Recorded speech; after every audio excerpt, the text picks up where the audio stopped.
కాకినాడ జిల్లా సామర్లకోట మండలం వేట్లపాలెం గ్రామంలో డయేరియా బాధపడుతున్న రోగులను అలాగే డయేరియా ప్రభావిత ప్రాంతాన్ని పరిశీలించిన జిల్లా వైద్య ఆరోగ్య శాఖ అధికారిని వివరాలు అడిగి తెలుసుకున్నారు.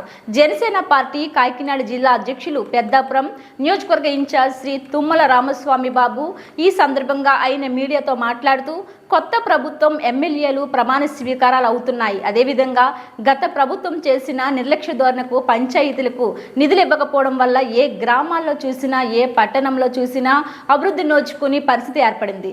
ముఖ్యంగా చెప్పాలంటే త్రాగునీరు సరిగ్గా రాకపోవడం, అధికారులు నిర్లక్ష్యం వల్ల త్రాగే కుళాయి నుండి నీరు మంచిగా రాకపోవడంతో డ్రైనేజీ సరిగ్గా లేకపోవడంతో డయేరియా ప్రభావం చూపించిందని తెలిపారు.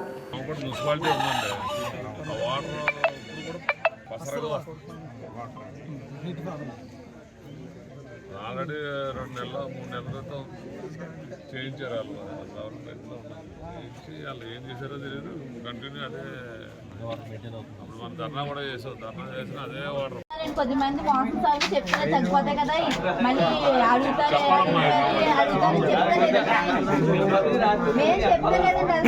అందరికీ వచ్చేయండి కానీ చెప్తలేదు సార్. ఆ చెరువులోకి వెళ్ళిపోతాయండి, దానికి దారి లేదండి, ఆ డ్రైనేజీలోకి దారి లేదండి. మెయిన్ కారణం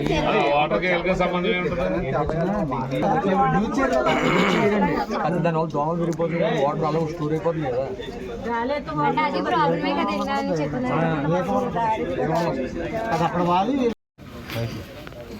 కాకినాడ జిల్లా పెద్దాపురం నియోజకవర్గానికి సంబంధించినటువంటి సామర్లకోట మండలంలో మేజర్ పంచాయతీగా ఉన్నటువంటి వేట్లపాలెం గ్రామంలో డయేరియా వ్యాధి సోకడం 30 మంది దాకా రిజిస్టర్డ్ కేసులు నమోదవడం జరిగింది.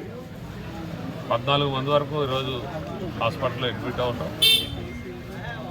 చిన్న పాపకైతే 17 సంవత్సరాలు వయసు ఉన్నటువంటి పాప అయితే ఉన్నదయ హాస్పిటల్లో వైద్యం చేయించుకుంటూ ఉంది. ఒక మరణం కూడా జరగటం జరిగింది.